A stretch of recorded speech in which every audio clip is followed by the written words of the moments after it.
Hello friends, welcome to our YouTube channel. 1 दिसंबर 2020 के MCQs हमारे पास रेडी है, तो चलिए स्टार्ट करते हैं। आज के इस वीडियो में पहले 5 क्वेश्चन जो है वो कल के न्यूज़पेपर से है और बाकी के 5 क्वेश्चन जो है वो आज के न्यूज़पेपर से है। So question number 1, which of the following statement is or are correct about ordinance making powers of a governor? First, his power is coextensive with the legislative powers of state legislature. Second, governor has more discretionary powers for making ordinances than the president. तो चलिए देखते हैं correct answer क्या होगा। Correct answer is A, one only. Second जो है वो incorrect है।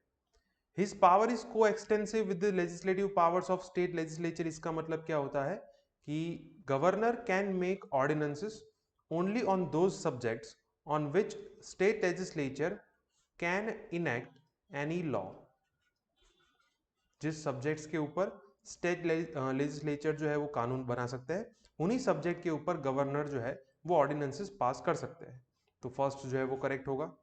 सेकेंड जो है वो इनकरेक्ट है, because the discretionary powers for making ordinances of governor and president both are same. दोनों के पास सेम डिस्क्रिशनरी पावर है, दोनों के डिस्क्रिशनरी पावर में कोई डिफरेंस नहीं है। तो इसका मतलब कि आंसर होगा ए, वन ओनली। सो अभी उत्तर प्रदेश के अंदर वहाँ के जो गवर्नर है उन्होंने ऑर्डिनेंस के थ्रू एक कानून पास करवाया था, which is very controversial nowadays. Question number 2, the term Yarlung Zangbo is associated to which of the following river? First Ganga, second Brahmaputra, third Indus and fourth Sutlej.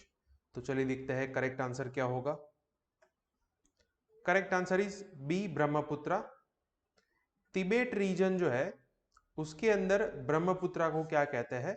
Yarlung जांगबो कहते हैं, right. So the term is associated with Brahmaputra river which originates from Tibet, enters into India by forming this kind of U-shape gorge। यहाँ पे जो particular peak है उसका नाम क्या है? नामचा बारवा।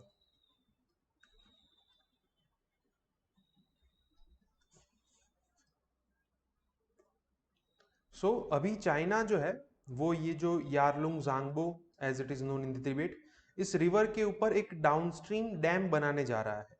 तो इस डैम की वजह से इंडिया, चाइना एंड बांग्लादेश के बीच में ये अभी कंट्रोवर्सी चल रही है। Question number 3, which of the following statement is or are correct about national investigation agency? First, it works under Ministry of Defense. Second, the NIA, that means National Investigation Agency, can investigate terror cases across the country without having to get permission from the states. Third, state government authorities can request an investigation by NIA upon approval of central government। तो चलिए देखते हैं correct answer क्या होगा इसका। Correct answer is B, second and third. First statement जो है वो इनकरेक्ट है, second and third is correct. Because NIA जो है it works under the ministry of home affairs, not ministry of defence. तो फर्स्ट जो है वो इनकरेक्ट होगा। सेकेंड जो है वो करेक्ट है। एनआईए टेरर केसेस के अंदर पूरे कंट्री में कहीं पे भी इन्वेस्टिगेशन जो है वो कर सकती है without getting permission from the state. तो ये करेक्ट है। थर्ड जो है वो भी करेक्ट है।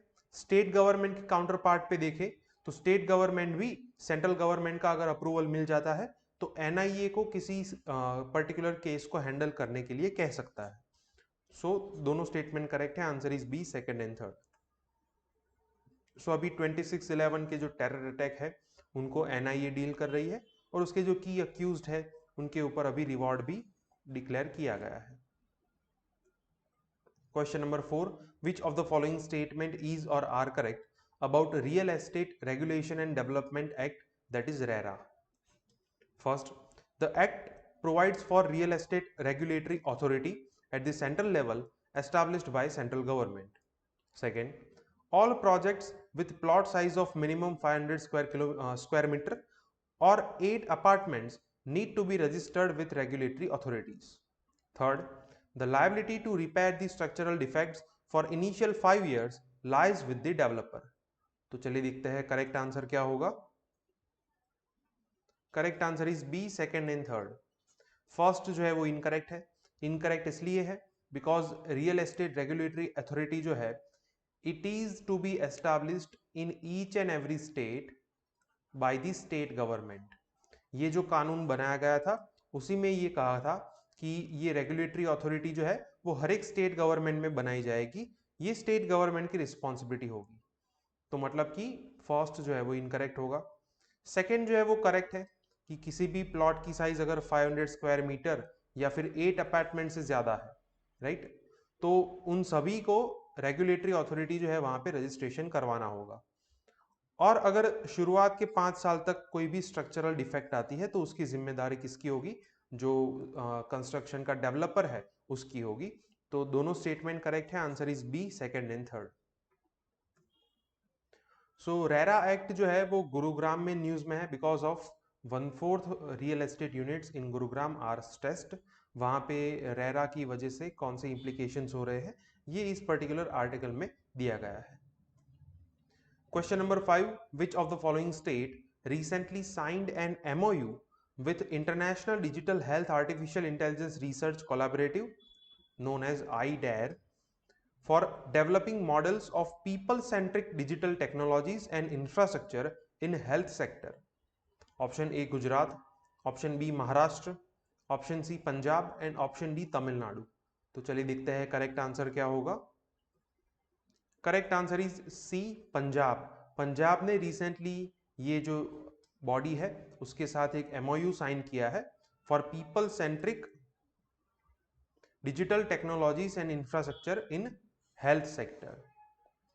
हेल्थ सेक्टर में आर्टिफिशियल इंटेलिजेंस की एंट्री के लिए ये एमओयू साइन किया गया है. So it was published in yesterday's newspaper. अब जितने भी क्वेश्चन है वो आज के न्यूज़पेपर से है. First, question number 6. Which of the following statement is or are correct? First, fundamental right to freedom of association also covers negative right of not to join an association or union. Second, right to freedom of association covers right to get recognition of the association. Third, Constitution has not guaranteed right to effective bargaining to the trade unions. तो चलिए देखते हैं correct answer क्या होगा.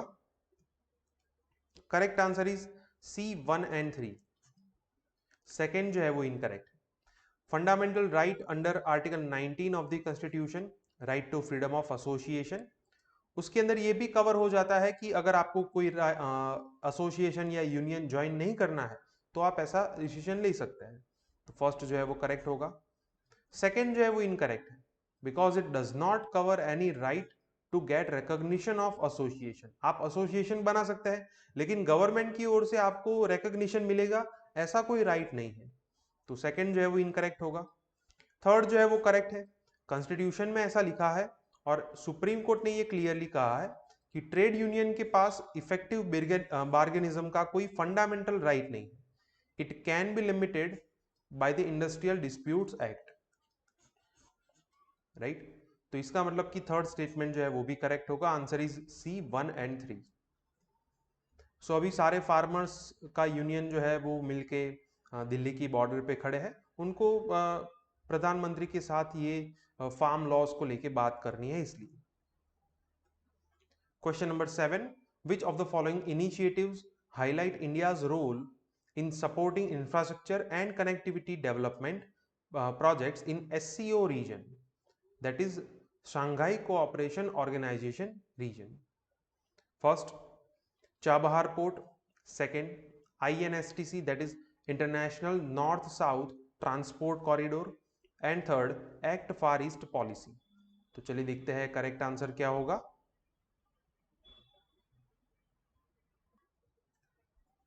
Correct answer is A, 1 and 2.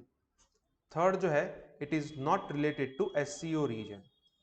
Recently जो SCO की annual summit हुई थी उसके अंदर हमारे प्रधानमंत्री जो है उन्होंने इंडिया का रोल क्या है एससीओ रीजन के अंदर इंफ्रास्ट्रक्चर एंड कनेक्टिविटी मॉडल्स को डेवलप करने में। तो वहां पे उन्होंने ये दोनों इनिशिएटिव को मेंशन किया था कि जैसे चाबहार पोर्ट है वो ईरान के अंदर इंडिया जो है वो डेवलप कर रहा है, जिसके थ्रू इंडिया को एंट्री मिलेगी सेंट्रल एशिया में। दूसरा कि international north south transport corridor है, वो भी इंडिया, ईरान एंड रशिया जो है वो डेवलप कर रहे हैं, जिसकी वजह से पूरा central Asia and European region जो है वो कवर होगा। तो ये एससीओ रीजन को डेवलप करता है। एक्ट फार ईस्ट पॉलिसी जो है it is related to India and Russia. Russia का जो फार ईस्ट रीजन है विच इज परमाफ्रोस्ट रीजन, तो उसको डेवलप करने के लिए रिसेंटली इंडिया ने लाइन ऑफ क्रेडिट दी थी, और उसके चलते हमारे जो प्रधानमंत्री है उन्होंने ये एक्ट फार ईस्ट पॉलिसी का नाम दिया था। So it is a region specific policy which is specific to the Russian only. So answer is A 1 and 2। सो जैसा कि यहाँ पे कहा गया है कि रिसेंटली जो एससीओ के एनुअल समिट हुई थी वहां पे हमारे वाइस प्रेसिडेंट ने पार्टिसिपेट किया था, और उन्होंने वहां पे क्रॉस बॉर्डर टेरर को सबसे बड़ा चैलेंज कहा था। Question number 8, which of the following statement is or are correct about tropical cyclones? First, the formation and initial development of a cyclonic storm depends upon the transfer of water vapor and heat from the warm ocean to the overlying air. Second, low pressure at higher altitude accelerates the downward motion of air in the mature level of cyclone formation. तो चलिए देखते हैं correct answer क्या होगा। Correct answer is A1 only. Second जो है वो incorrect है। अगर हम साइक्लोन फॉर्मेशन के इनिशियल स्टेज की बात करें तो यहाँ पे ये मोशन जो है वो कहाँ से गैदर होता है कि water vapour and heat transformation की स्पीड जितनी ज्यादा होगी उतना ही जल्दी ये इनिशियल डेवलपमेंट है साइक्लोन का होगा। तो यहाँ पे ये कब होता है, warm ocean to the overlying air, मतलब कि अगर minimum 27 degree Celsius surface water का टेम्परेचर है तो यहाँ से साइक्लोन का डेवलपमेंट जो है वो स्टार्ट होता है, and it depends upon the transfer of water vapour and heat. तो फर्स्ट जो है वो करेक्ट होगा। सेकंड जो है वो इनकरेक्ट है, बिकॉज कि अगर जब एयर मूवमेंट की बात करें तो यहाँ पे मूवमेंट की बात हो रही है downward motion, that means from sky to the land side. तो ये कब डिपेंड होगा, अगर मान लो कि यहाँ पे हाई प्रेशर है और यहाँ पे लो प्रेशर है, तो इस केस में ही ये डाउनवर्ड मोशन में जाएगा, because air always move from high pressure to low pressure. यहाँ पे क्या कहा गया है कि हायर अल्टीट्यूड में अगर लो प्रेशर होगा एंड लोअर अल्टीट्यूड में अगर हाई प्रेशर होगा तो तब जाके ये डाउनवर्ड मूवमेंट होगी। तो इस वजह से ये सेकंड स्टेटमेंट जो है वो इनकरेक्ट है, बिकॉज मैच्योरिटी लेवल में ये मूवमेंट देखने को मिलती है। So answer is A1 only. So अभी केरला एंड तमिलनाडु कोस्ट पे एक और साइक्लोन आने की संभावना है, and the bay is likely to intensify. तो इस वजह से ये साइक्लोन का पूरा मैकेनिज्म जो है वो आपको पता होना चाहिए। Question number 9, which of the following statement is or are correct about Guru Nanak Dev? First, he advocated saguna form of bhakti. Second, he rejected sacrifices, ritual baths, image worship, austerities and scriptures of both Hindus and Muslims. तो चलिए देखते हैं correct answer क्या होगा इसका। Correct answer है B, second only. First जो है वो इनकरेक्ट है। अब अगर आप ध्यान से दोनों स्टेटमेंट को देखेंगे तो दोनों स्टेटमेंट के बीच में कॉन्ट्राडिक्शन है, बिकॉज ये सेकेंड जो है उसमें ऐसा कहा गया है कि उन्होंने सेक्रीफाइस को रिजेक्ट किया था, रिचुअल बाथ्स, इमेज वर्शिप, जो लोग मूर्ति में नहीं मानते, austerities, scriptures of both Hindus and Muslim. तो ये सारे कैरेक्टरिस्टिक्स जो है वो निर्गुण फॉर्म ऑफ भक्ति के हैं। निर्गुण फॉर्म ऑफ भक्ति क्या होता है कि वो लोग मूर्ति पूजा में नहीं मानते, right, they believe in formless God.